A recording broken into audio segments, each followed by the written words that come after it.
En todos los países, en mayor o menor medida, podremos encontrar sus historias más profundas y oscuras, tirando de hemeroteca. La mente es un arma muy poderosa, tanto que quita muchas más vidas que las propias armas, sean del tipo que sean. Hoy volvemos de nuevo a la ciudad de Madrid para hablar de uno de los crímenes más atroces del siglo XIX, el crimen del Capitán Sánchez. Quizás hayáis visto la película que Televisión Española publicó ya hace unos años, pero se saltaron muchos detalles de este crimen. Y para ello tenemos hoy a Mad Experience, que ellos sí que nos van a contar todo con pelos y señales. Poneros cómodos, que aquí empieza este viaje por la España profunda.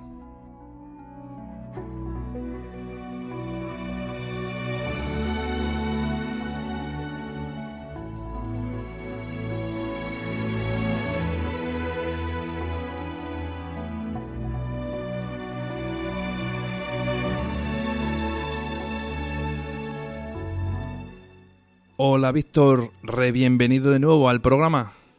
Hola Víctor, ¿qué tal estás? Muchas gracias por volvernos a invitar a Mad Experiencias a tu programa, que siempre es un placer. Bueno, ya ves, quedé encantado con tu anterior colaboración y la verdad tuvimos una visita con vosotros a Madrid, que bueno, eso los oyentes no lo sabrán, porque bueno, lo hablamos por el grupo de Telegram, la disfrutamos y oye, cómo no ibais a estar otra vez por aquí. Sois magníficos, explicáis muy bien las historias y sois muy buenos guías, la verdad. Así que espero tener otra experiencia nueva con vosotros por Madrid, no tardando mucho. Cuando tú quieras, sabes que bienvenido siempre serás. Muy bien, bueno, pues este caso del que nos vas a hablar hoy, el caso del asesinato del capitán Sánchez, te tiene totalmente fascinado. ¿Qué es lo que te llamó tanto la atención de este crimen, Víctor? Pues la verdad es que es un crimen de los que sirven para película, nunca mejor dicho, en estas circunstancias. Fue un crimen que la verdad había escuchado, había leído muy por encima hacía bastante tiempo, y consultando al equipo de Mad Experiencias determinamos que podía ser algo más que interesante como para contar en nuestra ruta de Madrid oscuro casi negro, que trata sobre asesinatos truculentos en la ciudad de Madrid. Y es que este lo tiene todo. No solamente son asesinatos, sino que hay descuartizamientos, hay incesto, hay contrabando. La verdad es que no se deja ni una sola coma por tocar y merece la pena saber de él. Muy bien, bueno, pues si te parece, vamos a empezar a dar una pequeña explicación, pequeña es una forma de hablar, ¿no? De los personajes principales de esta historia. Los exponemos encima de la mesa con todo, para que la gente tenga ese abanico de personajes y de historias de cada uno, y a partir de ahí, una vez que hayamos destripado la historia de estas personas antes de ese asesinato, empezamos a hablar de él, ¿te parece? Cuando tú quieras. Venga, pues empezamos si quieres con Manuel Sánchez López. ¿Quién era este señor? Pues verás, Manuel Sánchez López es el protagonista, en realidad, de esta truculenta historia, por lo menos uno de los principales. Su historia comienza bastante lejos de Madrid y bastante pronto, en 1870, en La Coruña, en Galicia. La verdad es que es un hombre interesante desde el minuto cero. Es un hombre que se casará con una mujercilla que se llama Luisa Noguerol, con quien tendrá nada más y nada menos que 6 hijos, y cuya primogénita, que también nos interesa, será también protagonista. Hablaremos ahora de ella. ¿Qué es lo que le sucede? Pues que de primeras, cuando es jovencillo, pues allí en Galicia, en La Coruña, pues se dedica a contrabandear en el puerto. Pero con 18 años entra en el ejército. Cuando entra en el ejército, la verdad es que se granjea una fama de persona violenta a la que le gustaba el juego y las mujeres bastante rápido. Es más, se piensa que luego, posteriormente, cuando se marcha a Cuba, el motivo de su partida de Galicia hacia la isla, aparte de por la propia guerra de Cuba de 1898, se debe a un altercado que tiene y a un consejo que le da un general amigo suyo diciéndole que le van a hacer un consejo de guerra y que mejor que se fuera de allí echando virutas.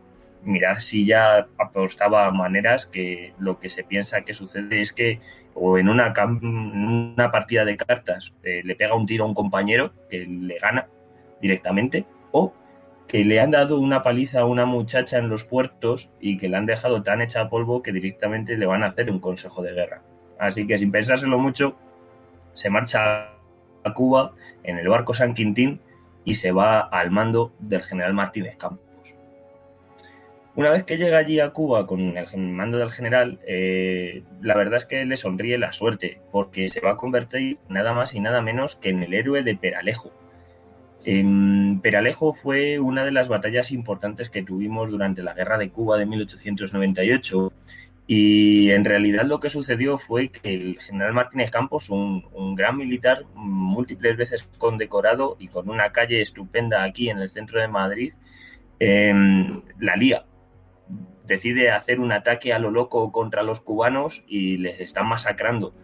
Y lo peor de todo es que el general Santocildes, que era el que estaba en la retaguardia esperando la orden de mando, no podía recibirla porque el enemigo estaba lanzando tal fuego que no podían cruzar. Entonces, Martínez Campos lo que hace es pedir un voluntario para introducirse dentro de las líneas enemigas e intentar llegar el mensaje a Santocildes de que necesitaban ayuda.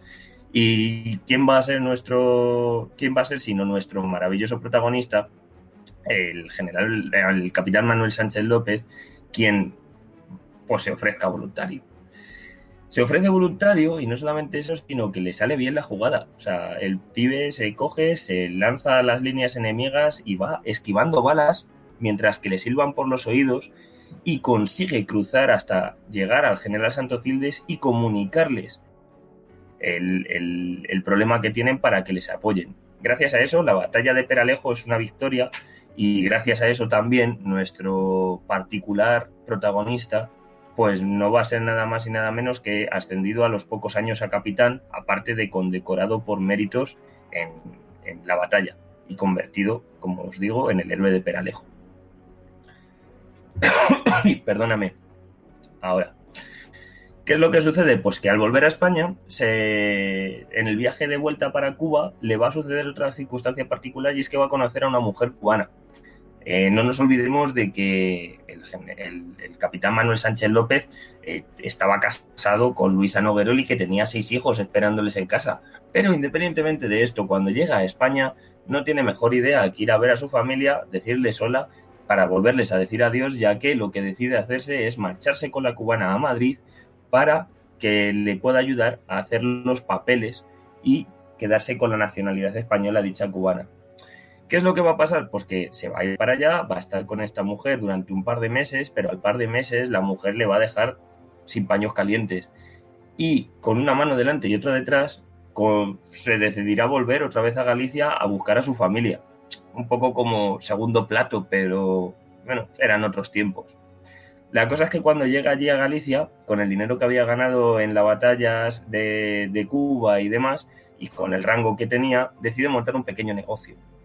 Monta un hospedaje para gente humilde, que de primera nos podría parecer muy bien, pero es que en realidad lo que compra son unos barracones destartalados que se caen a trozos de lo mal que están, y no solamente eso, sino que lo que hace es asegurarlos por 4.000 pesetas. En aquel momento eso era mucho dinero y el capitán no lo va a hacer tampoco sin ningún tipo de inconsciencia, o con inconsciencia, mejor dicho. Lo que va a suceder es que los asegura por 4.000 pesetas y cuando los tiene todos llenos de gente, los quemó, cobrando así el seguro y luego huyendo para Madrid, donde se muda a la Escuela de Estado Mayor, que ahora ya no existe, está en la Plaza del Conde de Miranda, muy cerquita del Mercado de San Miguel, que también es muy famoso en la ciudad, y que se muda allí por su rango. Gracias a que es capitán, pues tiene una casita que es donde se va a mudar él con sus 6 hijos y con su cuñado, porque la cosa es que su mujer, harta de su marido, decide huir a Extremadura y les deja tirados a todos. Así que el capitán se va a plantar en Madrid con 6 hijos y con su cuñado, de los cuales quien tendrá que sufrir las consecuencias del abandono de la madre va a ser la hija mayor, María Luisa.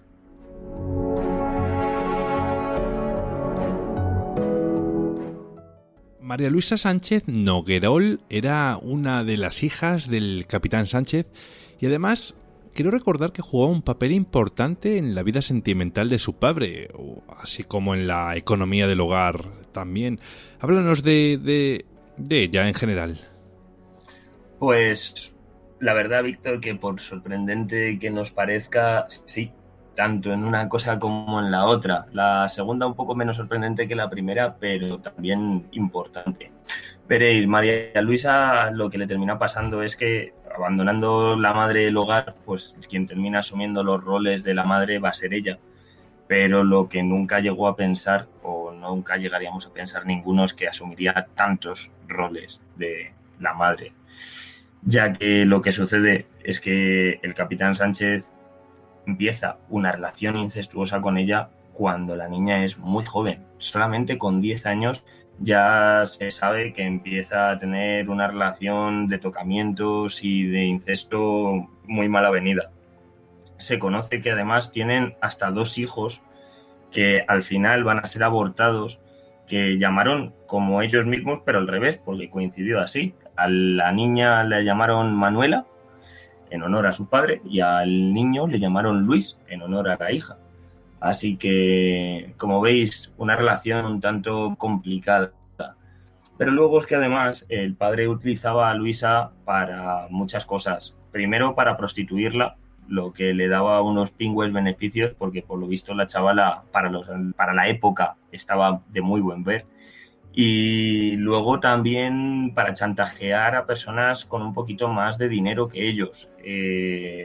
Lo que solían hacer era acercarse por el Casino Viejo de Madrid, un edificio que todavía podemos ver a día de hoy y que sigue siendo incluso tan exclusivo como a principios del siglo XX, porque ya os digo que yo he intentado entrar de todas las maneras habidas y por haber y no ha habido manera ninguna, pero en aquella época quien se manejaba por allí a principios del siglo XX, finales del XIX, pues era gente bastante adinerada y que solía frecuentar la compañía de mujeres bastante jóvenes. Un lugar ideal para María Luisa y para su padre, los cuales pues efectivamente se dedicaban a chantajear a las personas ricas y a sacarles todo lo que pudieran sacarles de su bolsillo.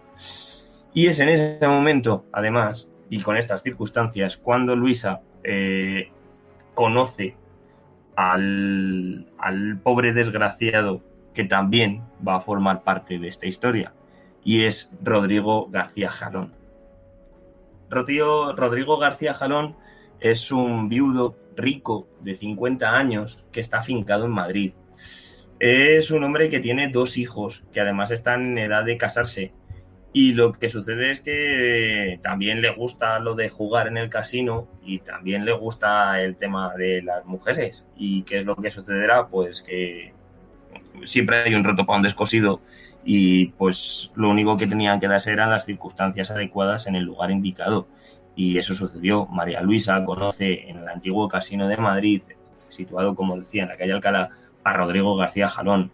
Y este inmediatamente después queda totalmente prendado de ella.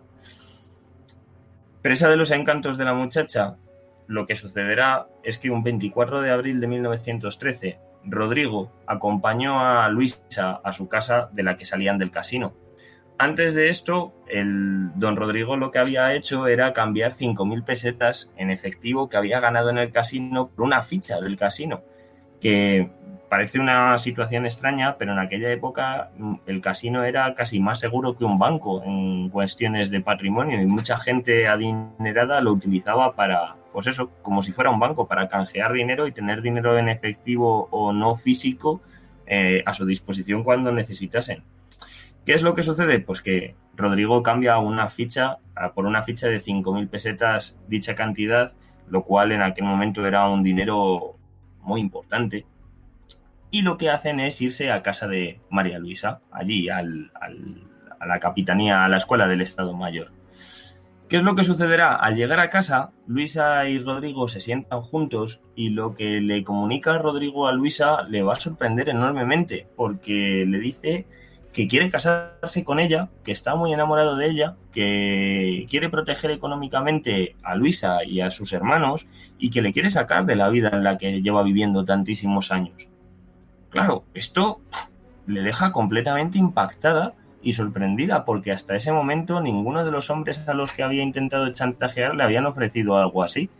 Y de repente se vio como una mujer con posibles y además con una mujer con una respetabilidad que no le podría llegar a alcanzar nunca en su vida normal. No está todavía emocionada con esta situación que le acaba de comunicar don Rodrigo cuando de repente aparece alguien más en el salón de la casa. Y es que en el domicilio parecía que no había nadie, pero en realidad quien estaba allí escuchando tras la puerta era el capitán Manuel Sánchez. Lo había planeado todo con Luisa anteriormente, habían planeado traerle a casa y haberle chantajeado, pero claro, ante dicha situación nueva que se da por lo que dice don Rodrigo, María Luisa se queda en shock, pero el capitán no. El capitán, lo que le sucede es que le entra un arrebato de celos enorme. Y lo que sucederá posteriormente a eso es que el capitán se irá a la cocina, sacará la caja de herramientas, cogerá un martillo, volverá al salón y sin que don Rodrigo le vea, le meterá un martillazo en la cabeza que le reventará y le dejará asesinado en el acto. Claro, esto es una historia demoledora, porque ya no es solamente la muerte de don Rodrigo, que el pobre diablo no se lo ve venir, sino es también la montaña rusa de emociones a la que Luisa se ve sometida en unos pocos segundos, en donde, como os decía, pasa de ser una señora casi respetable y con un futuro prometedor para ella y para sus hermanos, a ser cómplice de un macabro asesinato perpetrado por su propio padre. Claro, ¿qué es lo que sucederá en ese momento? Pues, aprovechando el estado de shock que tiene Luisa, el capitán Sánchez le obliga a ayudarle con el cadáver. Deciden cogerlo, cambiarlo del salón a la cocina, meterlo en la bañera, y mientras que Luisa fregaba el suelo del salón limpiando la sangre que había quedado esparcida y derramada con los trocitos del cráneo y los trocitos de cerebro del impacto tan grande que había tenido, el capitán decide hacer algo un tanto práctico con el cadáver. Decide despedazarlo, tirar las entrañas por la taza del váter, un uso que además había sido habitual anteriormente, ya que los niños abortados que Luis había tenido con él habían terminado justamente en el mismo lugar.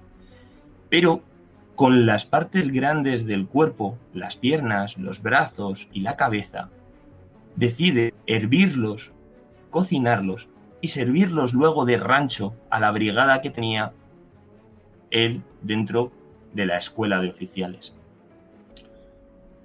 Claro, esto no parece muy razonable ni siquiera en el siglo XXI, que casi lo hemos visto todo, pero llega un momento determinado en que las circunstancias se vuelven tan disparatadas que parece como la cadena lógica de acontecimientos que ellos deciden tener como la más razonable. No solamente eso, y es aquí donde entra en conflicto con haber hecho casi el crimen perfecto. Cuando deciden descuartizarlo, obviamente antes le cachean para quitarle los objetos de valor, y aparte de un reloj y 100 pesetas que lleva en el bolsillo, cacheándole le encuentran la ficha del casino de 5.000 pesetas que anteriormente había cambiado en ese lugar. Claro, el padre en ese momento no solamente ve una solución al problema, sino que le parece una panacea. Le hace en los dos ojos el símbolo del dólar y decide tener una idea fantástica, la cual le comunica a su hija, ya que es la que va a tener que encargarse de ello. Lo que decide acordar es que mientras Luisa marcha al casino con todo aquel fregado recién montado, con la ficha de 5.000 pesetas para cambiarla dentro del casino y quedarse con el dinero, el padre cogería la ropa y los restos que no había hervido ni había podido tirar por la taza del váter y los emparedaría en una zona en donde había un pajar con cabras, de manera que quedaran ocultos a la vista de todo el mundo y de esa manera eliminase las pocas pruebas que podían ya quedar. ¿Cuál es el problema de todo esto? Pues que lo malo de llevar en estado de shock un par de días después de haber descuartizado a tu casi futuro prometido es que no tienes el mejor aspecto del mundo. Luisa, cuando llega al casino y engancha un botones para que le ayude a cambiar la ficha, pues no tiene el mejor aspecto del mundo y las explicaciones que le dan a aquel muchacho pues tampoco deben de ser las mejor elaboradas de la historia. Conclusión, Antoñito, que es como se llamaba aquel botones del Casino de Madrid, le dice que taratata, que no le cambia la ficha bajo ningún concepto y que lo mejor que puede hacer es marcharse de allí. Y en ese momento Luisa, completamente airada, decide coger y darse la vuelta y volverse a su casa. ¿Qué es lo que sucede? Pues que Antoñito como que tiene una corazonada y decide seguirla hasta su casa, sin que ella le vea. Y en ese momento, cuando están en la puerta de la casa, lo que ve es a un hombre con bigote que él piensa que es el chulo de María Luisa. Cosa que tampoco estaba mal desencaminada por el pobre Antoñito, para que no vamos a engañar. La cosa es que a los pocos días el hijo de Rodrigo, preocupado por su padre al no volver a casa, decide poner una denuncia a la policía. Con lo que la Brigada de Investigación Criminal, a cargo de Ramón Fernández Luna y Aguilera, el investigador y inspector jefe de la Brigada de Investigación Criminal más famoso que había a principios del siglo XX en Madrid y que ha resuelto y que resolvió infinitud de casos de gran relevancia, tanto mediática como social, pues se hacen cargo del caso y de la búsqueda. Lo primero que hacen, pues que va a ser irse al casino, en donde lo que van a descubrir es que una muchacha joven había intentado cambiar la ficha de don Rodrigo y es en ese momento cuando Antoñito, el botones, decide contarle a la policía lo que había pasado con Luisa y que había visto a un hombre en la escuela de Estado Mayor con ella, lo que supuso que la policía no tardase en descubrir que se trataba del capitán Manuel Sánchez, que ya tenía fama por aquellos lares. ¿Qué sucede? Pues que rápidamente marchan para la casa del capitán para registrarle y detenerles, pero cuando llegan allí no sacan nada concluyente, no encuentran ningún resto y no encuentran nada que pueda determinar que don Rodrigo ha podido estar en aquel lugar. ¿Qué pasa después? Pues que al tirar el capitán de rango y de honores militares por aquello de haber sido el héroe de Peralejo, la policía decide dejarles marchar y dejarles tranquilos. También un poco con la esperanza de que pudieran cometer algún error en esos días. No cometen ningún error, pero sucede algo cuanto menos sorprendente. Días después de la investigación salen frutos. Un informante anónimo dice a la policía que fue con unos soldados para ayudar al capitán Sánchez a realizar unas obras en su retrete, que despedía un olor no muy agradable. El capitán les dice que lo que ha pasado es que ha tenido que tirar unos conejos en mal estado y que pues no tenía mejor sitio y los ha tirado por la taza del váter. Que hasta aquí, bueno, todo podía ser medio normal en ese Madrid de principios del siglo XX. Pero lo que les hace sospechar a estos soldados es que cuando terminan de hacer aquella ñapa, el capitán, muy generoso por su parte, cosa poco acostumbrada, les da una propina y les dice que, bueno, entre risas, que no hace falta que nadie se entere de que han tenido que estar por allí. Claro, esto a Ramón Fernández Luna le da una pista clave y esta vez vuelve otra vez a la Plaza del Conde Miranda, allí delante del edificio de la Escuela de Estado Mayor, pero no para revisar la casa del capitán, sino en este caso para revisar las alcantarillas de la propia plaza. Cuando bajan abajo, lo que encuentran hacen que lleguen a una conclusión prácticamente certera, ya que allí están los restos del pobre don Rodrigo, que había sido tirado por la taza del váter unos días antes descomponiéndose. Tras esto, el capitán y su hija van a volver otra vez a ser investigados por la policía, se les va a volver a hacer otro registro en casa, pero esta vez va a ser bastante más exhaustivo, y justo en ese control se encuentran allí donde estaban las cabras un trozo de la pared recién enyesada y aún fresca, al cual rápidamente hicieron un agujero y, claro, en ese momento descubren parte de nuestro desafortunado protagonista y su ropa.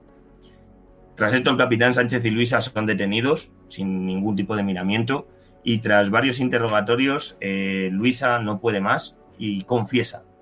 Pero confiesa una versión distinta a lo que realmente había pasado. Confiesa que su padre había entrado con unos cuantos cómplices encapuchados mientras que estaba don Rodrigo allí y que le habían pegado una paliza al mismo, y que tras desmayarse, su padre la había encerrado para posteriormente obligarla a cambiar la ficha. Esto hace que cuando llega el juicio, el capitán Sánchez sea prácticamente condenado desde el día 1 y el juicio tarda poco en ser resuelto. Ambas dos personas van a ser condenadas.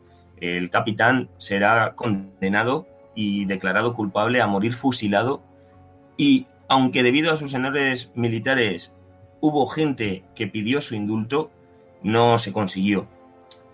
Es más, es curiosa la historia que acontece justo delante del pelotón de fusilamiento, y es que cuando el capitán Sánchez ya estaba preparado para morir con los ojos vendados y siendo apuntado por los soldados, pide mandar él mismo su propio pelotón de fusilamiento, que es una petición bastante rara y que obviamente en el minuto que la pide se la deniegan, porque es una locura. Imaginaros lo que significaría mandar tu propio pelotón de fusilamiento. Es que, pues eso, de película, la verdad. La cuestión es que Luisa también va a ser condenada culpable, lo que pasa es que ella va a ser condenada por cómplice y acabará encerrada en la cárcel de mujeres de Alcalá de Henares. Primero con una pena de 20 años de prisión, pero posteriormente el Tribunal Supremo revisa el caso y no solamente la condenan 20 años, sino que la mete en cadena perpetua. También tengo que deciros que no llegó a cumplir mucho de la misma. No por lo que suele pasar ahora, de salir de la cárcel rápido y pronto, sino por otra situación bastante peor. Al poco tiempo de estar encerrada, empezó a rechazar cualquier tipo de contacto físico y sufrió un mutismo absoluto sobre lo ocurrido. Lo único que se la oía hablar era entre gritos cuando estaba soñando por las noches. Y es que cuentan que durante aquellos años que estuvo encerrada, Luisa tenía una pesadilla recurrente, en donde lo que veía era paseando del brazo de don Rodrigo y de sus hermanos, todos felices y contentos. Pero justo en el momento en el que le iba a besar, sus ojos se hundían en las cuencas poco a poco mientras empezaba a escuchar la voz de su padre diciendo «¡Ayúdame, puta!», arrastrando el cadáver de Rodrigo y dejando un reguero de sangre a su paso. La cosa es que a los pocos años de aquello, en 1925, María Luisa murió en la cárcel de mujeres de Alcalá de Henares a los 32 años, completamente loca y completamente aislada del mundo. Bueno, completamente aislada del mundo no, porque tengo que deciros que unos pocos meses antes de morir, de repente se escapó de la cárcel de mujeres de Alcalá de Henares, además de una forma muy tonta. Alguien se dejó la puerta abierta y la mujer aprovechó para escaparse. Y la verdad es que no hizo nada raro, simple y llanamente se fue a dar una vuelta por el centro de Madrid, y cuando los médicos consiguieron cogerla y preguntaron por qué lo había hecho, lo que dijo era que quería volver a ver su Madrid una vez más, para que veáis que da igual cuánto de asesino o de loco o de enamorado estés, que Madrid engancha siempre, caiga quien caiga. También tengo que deciros que aunque estos dos pobres diablos acaban bastante mal, como podéis entender, también hay otro personaje que tampoco sale tan mal parado de ello, y es el botones del casino, Antoñito, ya que cuando sucedió aquel acontecimiento, pues fue un personaje que fue entrevistado por el ABC, se le fotografió, sale con su uniforme de botones dentro del Casino de Madrid, pero además los socios, en agradecimiento a lo que había hecho, en su ayuda insustituible en el caso que había resuelto, le hicieron una recolecta de dinero, y lo que hizo con aquello fue estudiar luego una carrera y labrarse una vida. Así que, en última instancia, por lo menos alguien acabó bien en esta historia.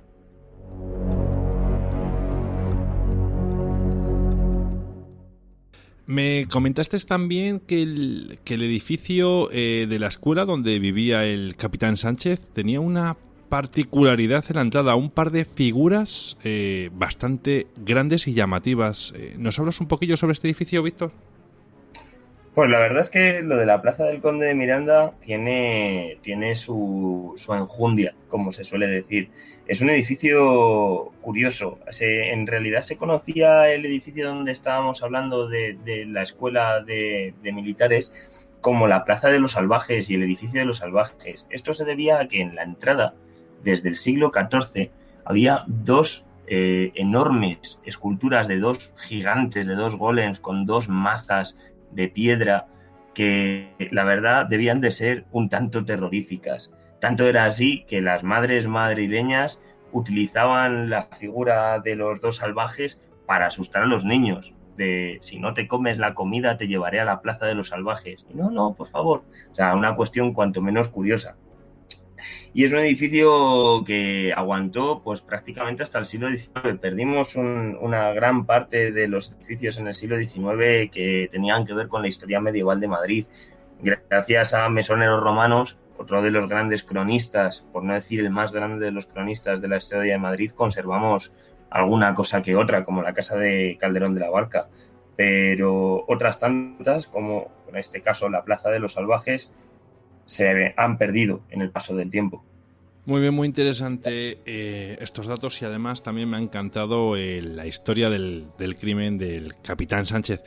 Lo conocí así muy por encima y a raíz de que me lo has comentado es cuando me puse un poquito más las pilas a aprender este caso y madre mía, o sea, esto es uno de los crímenes de la España profunda, pero más profunda, o sea, hablamos, siempre creemos, ¿no?, que quizás estos crímenes más atroces son lo de los famosos sacamantecas, que traen lo suyo, vamos, desde luego, pero para que vea la gente que no tienes que ser un sacamantecas, solamente es un enfermo, un sádico, llamémoslo como lo llamemos, la verdad, este señor, y mira la que ha llegado a liar y encima lo peor es que intenta evitarlo, ¿no?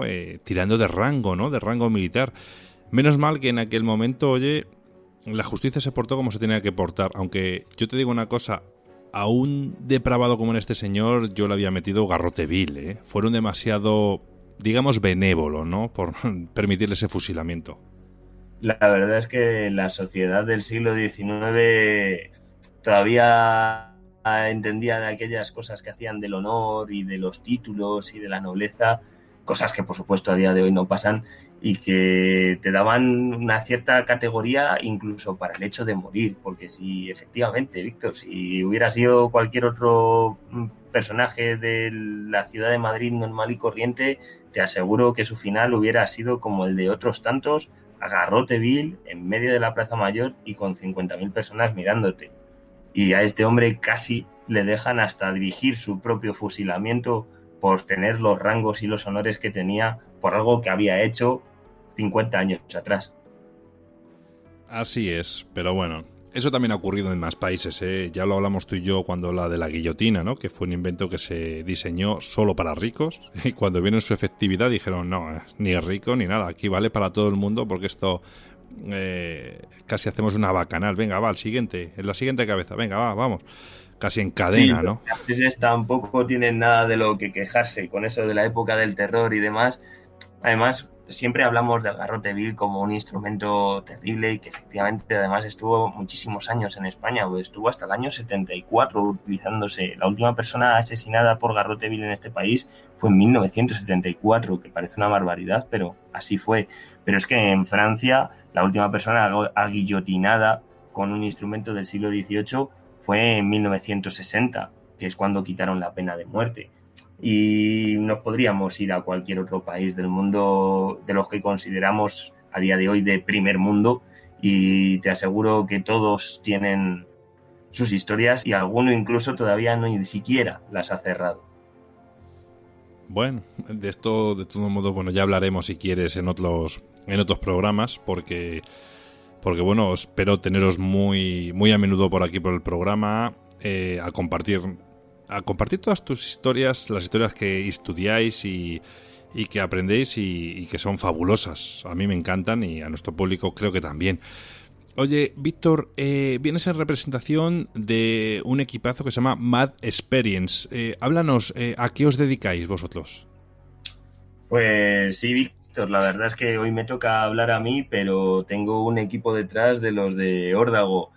Nuestra asociación a lo que se dedica es a hacer esta clase de historias que hemos contado hoy, pero por Madrid, justamente en los lugares en donde han ocurrido esta clase de sucesos y otros tantos acontecimientos rocambolescos de la historia de nuestra ciudad.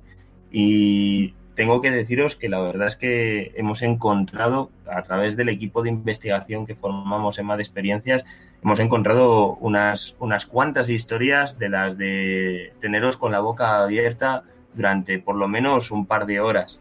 Si en algún momento queréis venir, y tú ya sabes que bienvenido estás siempre a nuestra casa, no dudéis en buscarnos, que nos encontráis fácil en internet en www.madexperiencias.com o en Instagram, @madexperiencias, nos encontráis sin ningún problema, aparte de en Facebook y en Twitter, que también por Mad Experiencias nos podéis encontrar sin ningún tipo de problema.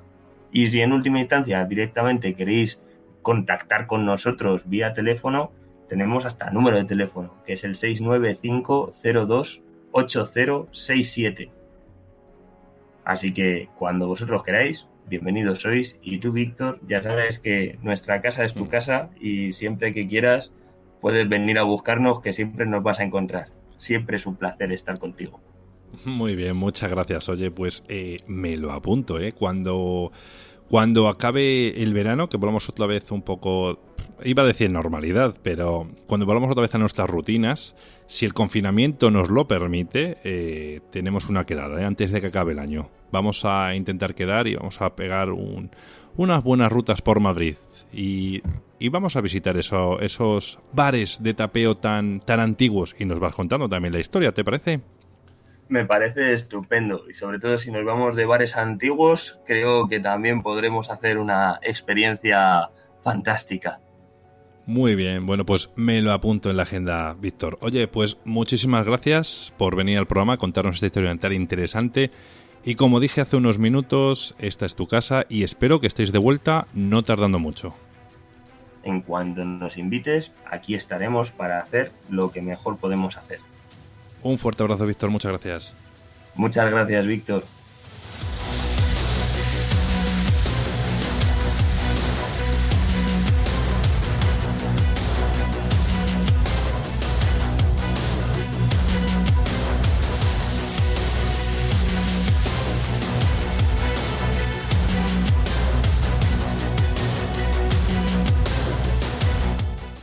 Por nuestra parte, damos por terminado el programa de hoy y también el último programa de la segunda temporada. La próxima semana volvemos a retomar rutinas y volvemos a empezar con los programas donde aparece las noticias del misterio con Javier y los lugares con historia con Kela. Volvemos con muchas ganas de contaros muchas historias, muchos invitados que van a pasar por la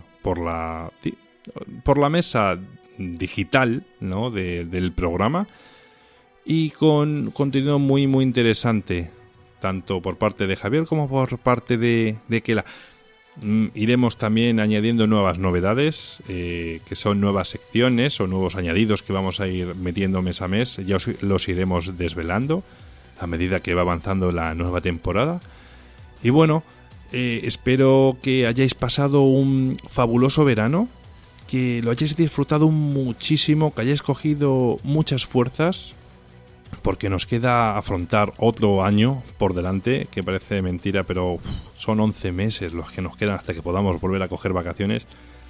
Y bueno, cuidaros muchísimo. Espero que estéis completamente sanos, el COVID no haya pasado por vuestra casa.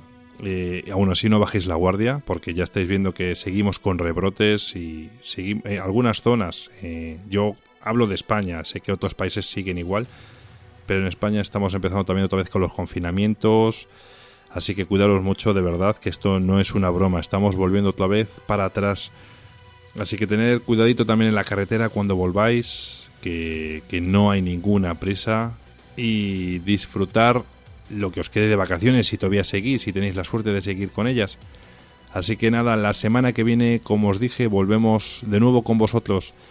Que tengáis un buen verano, que tengáis una buena semana, y a quienes tengáis que volver, que tengáis una vuelta muy tranquila a vuestra rutina. Un fuerte abrazo para todos.